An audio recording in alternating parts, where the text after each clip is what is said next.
Fala galera, Pipo aqui para mais uma aulinha de biologia. Só estou passando para lembrar que os links estão sempre na descrição e espero que vocês tenham aí uma excelente aula. Então, vamos de vídeo.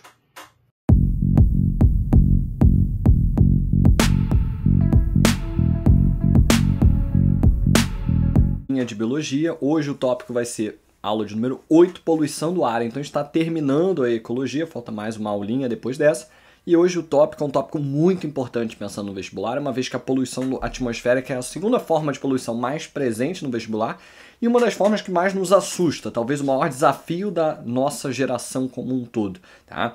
Então, lembrando, poluição atmosférica, a gente vai começar falando sobre exatamente o principal problema, que é a intensificação de efeito estufa. E aí, antes eu gosto de classificar e tentar entender um pouquinho melhor o que é o efeito estufa. Primeiro, classificá-lo como natural. Não é um efeito artificial, não é culpa nossa o efeito estufa. Ele naturalmente acontece na Terra desde a sua formação, basicamente. Pelo menos desde que a gente tem a atmosfera. Esse efeito estufa, ele mantém as temperaturas aqui da nossa Terra com uma capacidade de abrigar a vida. Porque sem o efeito estufa, as temperaturas teriam uma amplitude térmica muito grande, ou seja, durante o dia seria muito mais quente, mais de 100 graus Celsius, e durante a noite seria muito mais frio, menos do que menos 100 graus Celsius. Ou seja, essa temperatura aqui do efeito estufa, ela é resultante de uma variação menor, uma amplitude térmica menor. E como que ele é feito? É a partir da presença de gases de efeito estufa. Quem são esses gases? A gente pode citar o gás carbônico, o gás metano, o óxido nitroso, o vapor d'água, muitos outros. Agora, esses são os principais e por que eles são gases de efeito estufa? Eles têm uma propriedade interessante que quando a radiação infravermelha passa por eles, eles têm a tendência de reter, de refletir de volta para a Terra ou até de segurar essa radiação infravermelha por um tempo. Lembrando que radiação infravermelha é uma das formas de propagação do calor. É a forma conhecida como irradiação. Então aqui, ao fazer esse movimento de ou reflexão ali, ou até o pegar, reter a radiação infravermelha na atmosfera, ela mantém essa região aqui aquecida. Tá? Então o Sol nos traz calor na forma de radiação e esses gases vão prender esse calor por um tempo. Veja aqui nesse desenho, com poucos gases de efeito estufa, a grande maioria vai embora rapidinho e alguns vão acabar sendo refletidos de volta aqui à Terra e ficam presos por um tempo. Quanto mais gases de efeito estufa, maior a retenção de calor, maior a retenção de radiação infravermelha, só que existe um balanço, ou seja, pouco efeito estufa é ruim, muito também é problemático. Qual é o problema, qual é a forma de poluição que a gente vai estudar? A intensificação do efeito estufa, que é o que a gente conhece muitas vezes como aquecimento global. Hoje o termo mais correto seriam mudanças climáticas, tá? Então, aqui entendo que o problema que o humano está causando é o excesso de gases de efeito estufa, porque a Terra já estava numa temperatura compatível com a vida e essa mudança muito drástica que pode provocar essa mudança no clima que pode ser perigoso, tá? Agora, quais são as grandes atividades intensificadoras? Quem são as grandes causas dessa intensificação de efeito estufa? Primeiro, a atividade industrial, né? Foi um grande ponto de partida com a Revolução Industrial. A gente começou a queimar muitos combustíveis fósseis e a queima desses combustíveis fósseis começou a liberar muito mais gás carbônico do que estava na atmosfera. Pensar que eu, por exemplo, posso buscar o oxigênio, vou devolver gás carbônico. Então, estou poluindo a atmosfera? Em tese, sim. Mas esse oxigênio foi produzido a partir de um vegetal que fez a fotossíntese e consumiu um gás carbônico para a liberação de oxigênio. Ou seja, essa devolução que eu estou dando aqui para a atmosfera não mexe no balanço dos gases de efeito estufa. Eu estou sim liberando, mas eu não vou acabar desequilibrando esse sistema. Agora, os combustíveis fósseis eram materiais que estavam guardando carbono há muito tempo no solo. Então, agora, com a liberação desses gases, a gente está intensificando o nosso efeito estufa, tá? E não só o gás carbônico, aqui o óxido nitroso também tem um papel importante, que é outro que não estava na atmosfera em grande quantidade. Com a atividade industrial, veículos a combustão, a gente está vendo cada vez mais a presença desse gás, tá? Um outro grande vilão seria a pecuária. A pecuária, ela vai ser principalmente pela liberação do gás metano. Então, os animais da pecuária, vamos pegar os bovinos, né, que são os principais, eles vão ter a produção de metano no seu arroto. Então, eles acabam gerando essa descarga de gás, uma vez que as bactérias que ficam no estômago deles, uma vez que eles são ruminantes, vão acabar produzindo metano durante a digestão da celulose. E esse metano é liberado. E qual é o problema disso? O gás metano ele é 14 vezes mais estufa do que o gás carbônico. Ou seja, ao liberar um único metano e um único gás carbônico, o grande vilão aqui está sendo o gás carbônico, o metano. Só que obviamente é importante que a gente deixe bem claro, hoje o nosso principal gás intensificador de efeito estufa é o gás carbônico, principalmente porque ele ganha na quantidade, tá? Mas o metano a gente vai trabalhar isso em alguns casos, como ele é perigoso porque ele, uma única molécula, é bem mais estufa comparado a uma única molécula de gás carbônico. Outro grande problema são as queimadas que a gente está cada vez mais fazendo de forma artificial. Existem biomas que naturalmente vão sofrer de queimadas. A gente falou isso do Cerrado. Existem queimadas sazonais. O grande problema é que agora as queimadas estão intensificando. E isso é um grande problema para a gente. Além disso, o desmatamento, mesmo sem a queimada, também já é um grande problema, porque a agricultura, né, o grande agro e a indústria madeireira estão destruindo, tá, boa parte dos nossos biomas e substituindo essas regiões por uma agricultura ou por nada, basicamente, por grandes campos. E isso faz com que a produtividade bruta, né, a fotossíntese diminua, e isso poderia gerar grandes problemas também para o planeta, porque tem menos sequestro de gás carbônico, tá? Então é importante dizer que a gente tem que evitar a liberação excessiva de gás carbônico, mas também não podemos manipular aí a retirada, ou seja, a gente deveria manter a nossa vegetação. Outro grande causador de problemas seria aí a produção de energia, por parte principalmente de termoelétricas, que ainda são muito usadas mundo afora. Então a gente tem países hoje que ainda dependem da termoelétrica, que é basicamente queimar combustíveis fósseis, então isso vai poluir muito. E por fim, os transportes a combustão, que é o que está mudando recentemente, verdade seja dita, a gente está vendo cada vez mais carro elétrico, a gente está vendo cada vez mais carro híbrido, mas ainda assim são grandes poluidores com o gás carbônico e também com o monóxido de carbono. Agora, é importante que a gente pense nas consequências desse fato, ou seja, o que a gente pode aí ter de resultado desse gasto e dessa poluição excessiva de gases de efeito estufa. Primeiro, o mais óbvio de todos, o aumento da temperatura média global. Lembrar que a gente não está falando de aumento de temperatura no local, e sim no planeta. Então sim, terão regiões que vão ficar mais frias, terão regiões que vão ficar mais quentes, mas na média a gente está tendo um aumento de temperatura global.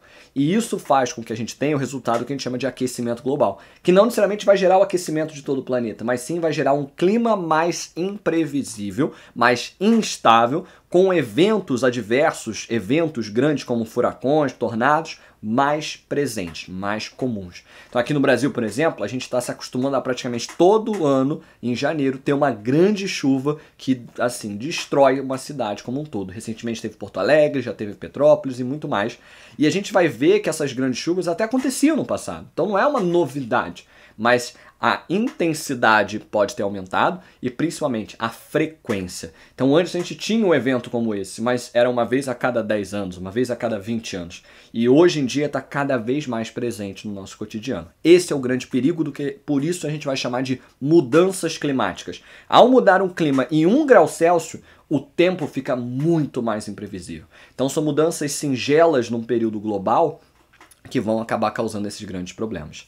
Além disso, a gente pode citar o derretimento das calotas polares, que está elevando o nível do mar. Então isso é importante porque as nossas cidades estão baseadas com esse nível atual dos oceanos. Com a subida deles, boa parte aí de grandes estruturas de cidades vão ser destruídas.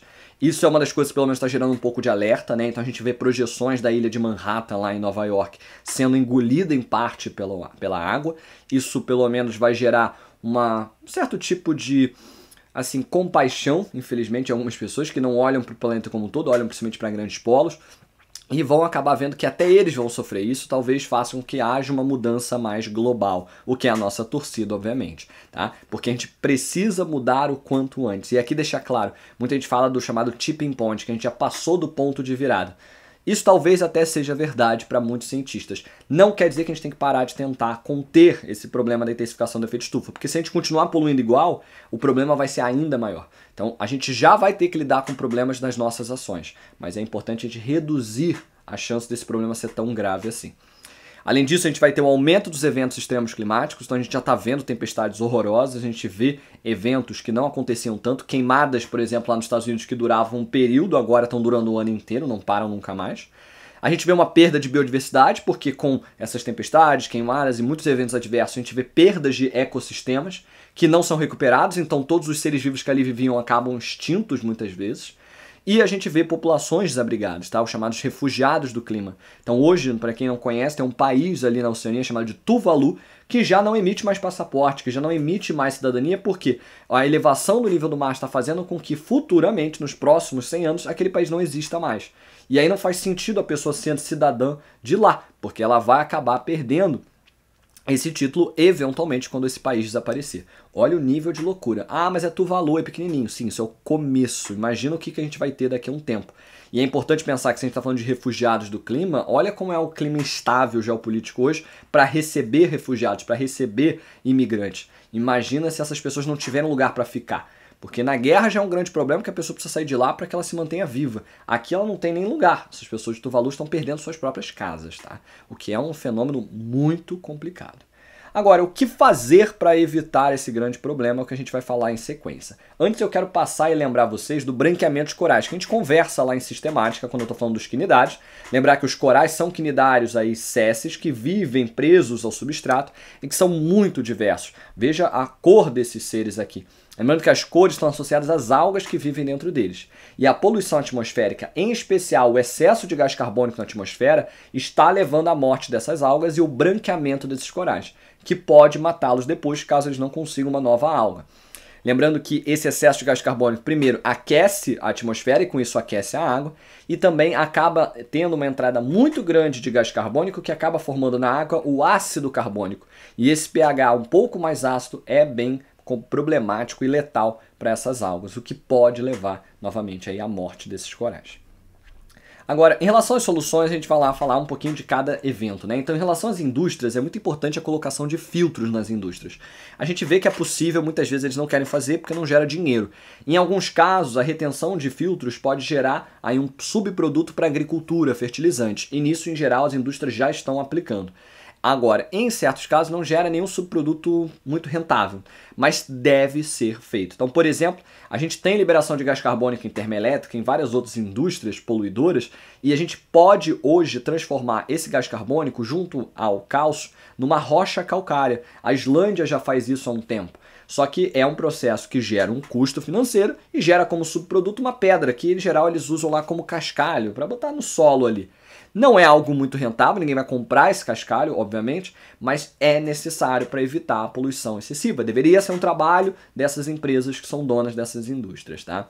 Um controle do desmatamento também vai ser muito importante, porque a gente precisa aumentar as áreas de preservação ambiental, evitando assim que a gente tenha uma maior destruição. A Amazônia, por exemplo, está crescendo muito em áreas de proteção ambiental, isso é excelente, mas os outros biomas brasileiros não têm esse mesmo tipo de foco e atenção. Então é complicado, a gente precisa melhorar também um pouquinho nesse aspecto. Outra coisa importante é melhorar o consumo de carne, a gente precisa reduzir o consumo de carne. Então a gente fala, mas se eu comer carne não muda nada. Claro que muda, porque quanto mais pessoas comendo carne, maior a chance aí de ter uma maior produção da parte da atividade pecuária. Ah, então eu preciso parar de comer carne? Eu nunca gosto de falar isso, eu não sou vegano particularmente, admiro quem tem essa capacidade, eu gosto de carne, então eu acabo consumindo, mas eu consumo pouca carne, porque eu sei o impacto para o planeta que isso gera. Então você reduzir a carne ao consumo uma vez na semana, 2 vezes na semana, já seria de grande ajuda para o planeta, porque a gente diminuiria o tamanho da indústria da pecuária e com isso a gente diminuiria a eliminação de metano por parte desses animais. Em relação a fontes de energia, pensar que a termoelétrica já é coisa do passado. Então a gente pode queimar, em vez de carvão mineral, a gente pode queimar o bagaço da cana, numa energia de biomassa, já vai ser um pouco mais sustentável. A gente tem energia solar, energia geotérmica, muito usada lá na Islândia, biomassa, tá? Maremotriz aqui no Brasil seria excelente, tá? Que vai ser energia a partir do movimento das marés, eólica, entre outros. Aqui, verdade seja dita, a gente tem que fazer um disclaimer que é a gente está melhorando esse aspecto. Então, o uso de energia solar e eólica melhorou muito o planeta fora.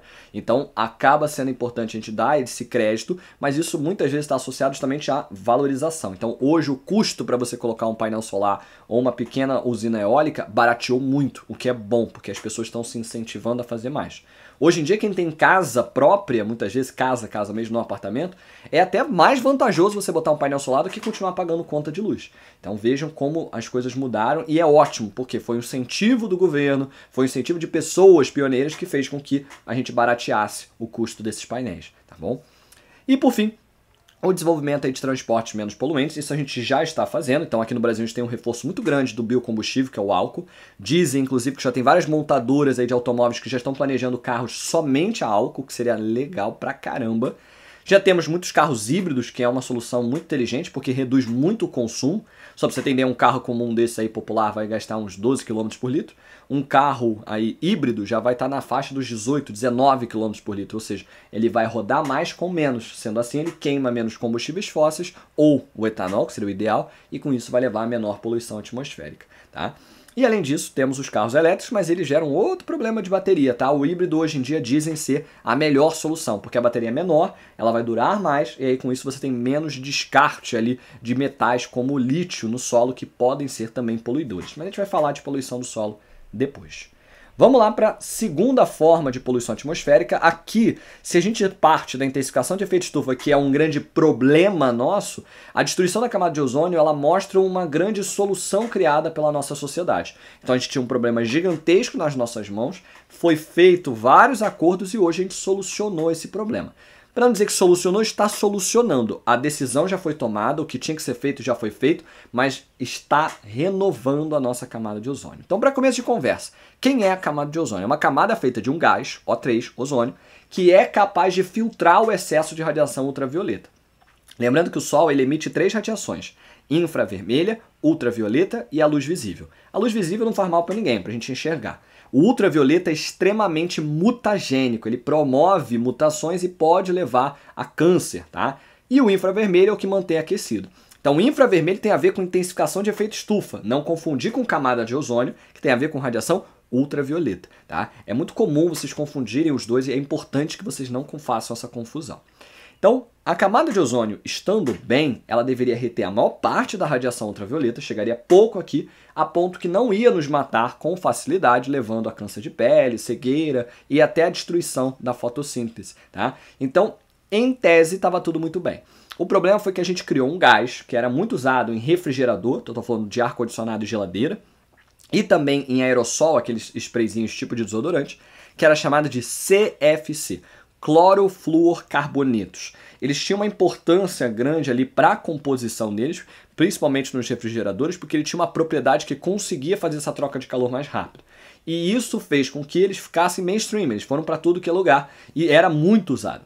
O grande problema é que a gente percebeu anos depois que esse CFC, quando ia para a atmosfera, ele tinha a capacidade de roubar um oxigênio do O3 e transformaria ele em O2. Então a gente poderia pensar que isso não tem problema nenhum, né? Porque O2 a gente respira. Só que isso é lá na estratosfera e, pior, o ozônio é importante lá, porque ele filtrava a radiação ultravioleta. Muito se fala de buraco na camada de ozônio. Não existiu buraco nenhum.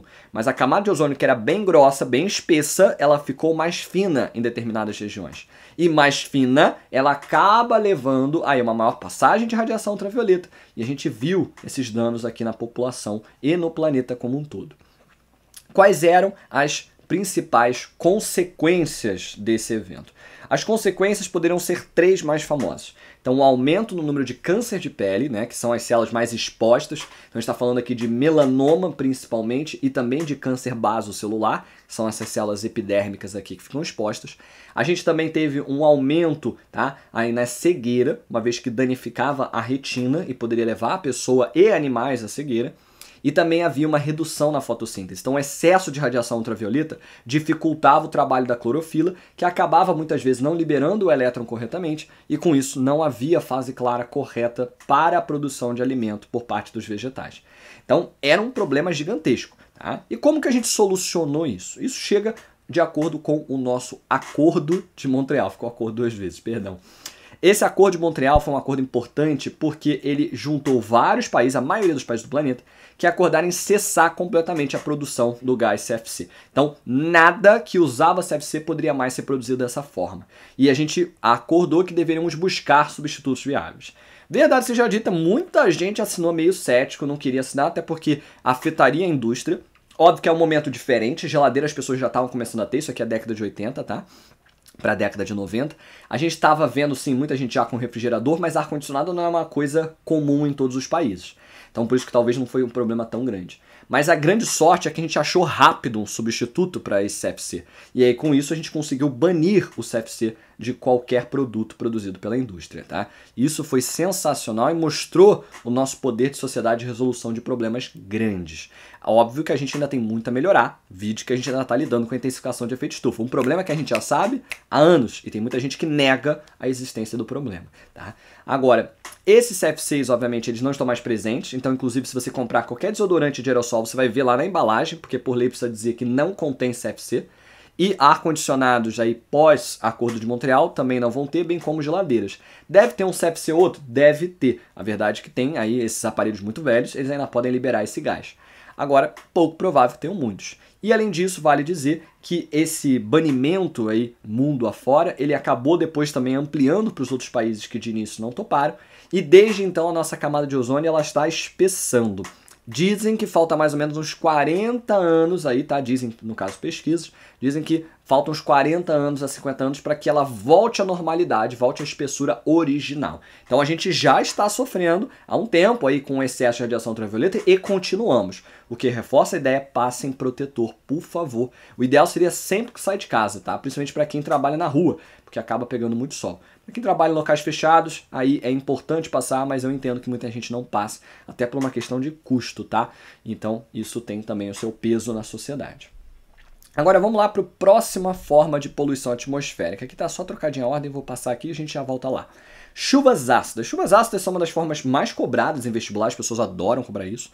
E é um outro exemplo de problema que a gente já solucionou boa parte do problema. Ainda temos chuvas ácidas de vez em quando, mas não aquelas catastróficas como a gente já teve no passado.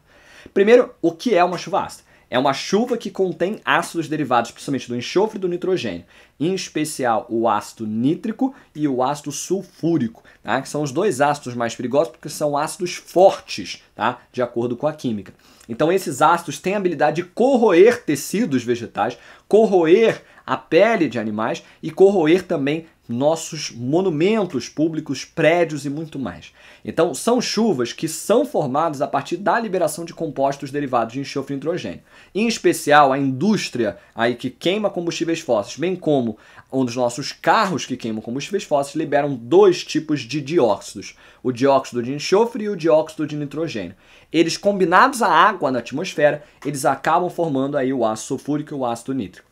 Esses gases aí assim formados, esse ácido que ainda está na forma gasosa, acaba liquefazendo e cai junto da forma de chuva. Não é uma chuva que é só ácida, tá, gente? É ácido diluído em água. Por isso que não é tão forte assim, mas é forte o suficiente para destruir grandes ecossistemas e também para destruir monumentos. Então, quais são os grandes problemas aí? Quando a gente falou de ecossistema, vou pegar um exemplo clássico que rolou, inclusive gerou um problema geopolítico entre o Canadá e os Estados Unidos. A região de Detroit, nos Estados Unidos, foi uma grande região industrial, hoje está muito abandonada, e produzia muito desses gases a partir da indústria automobilística. Esses gases liberados acabaram levando à formação de ácidos na atmosfera e caiu uma chuva ácida muito intensa, muito forte, só que lá no norte do Canadá, destruindo boa parte da floresta boreal que ali existia. Gerou uma tensão muito grande porque o Canadá sabia que não tinha a capacidade industrial de produzir uma chuva ácida tão forte assim. E sabia que com certeza isso teria vindo aí da região ali norte dos Estados Unidos.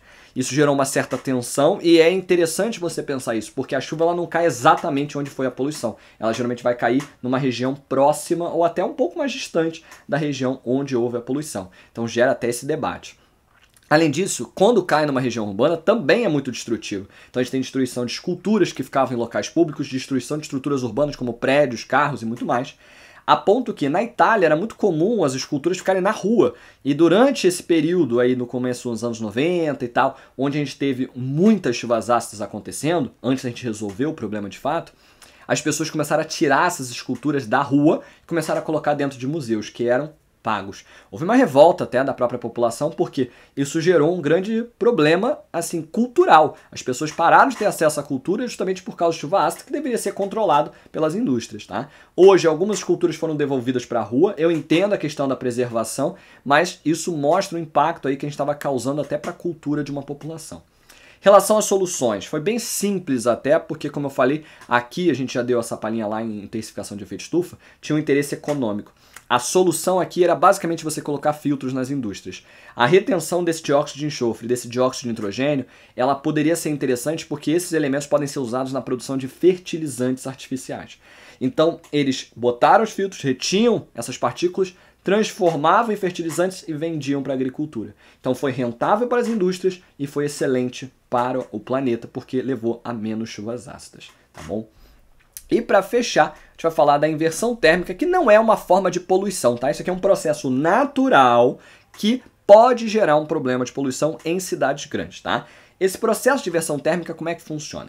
Num dia normal, num dia aí de verão, possivelmente um dia mais quente, o que vai acontecer logo de manhã? Já vem aquele calor intenso, aquela coisa que não dá nem vontade às vezes de sair de tão quente que tá, e principalmente nas grandes cidades, o calor acaba chegando até o asfalto e o asfalto vai acabar irradiando esse calor de volta muito rápido. E lembrando, ar quente ele é menos denso, ele sobe, enquanto que o ar frio ele vai ser mais denso, ele desce. E aí criava essas ondas de convecção, onde ar quente produzido ali a partir do asfalto subia e o ar frio descia. É importante essa circulação do ar, porque nas cidades a gente tem uma quantidade absurda de poluentes. Então esses poluentes subiam junto com o ar quente e acabavam se dissipando aí na atmosfera, não sendo mantidos próximo ao solo.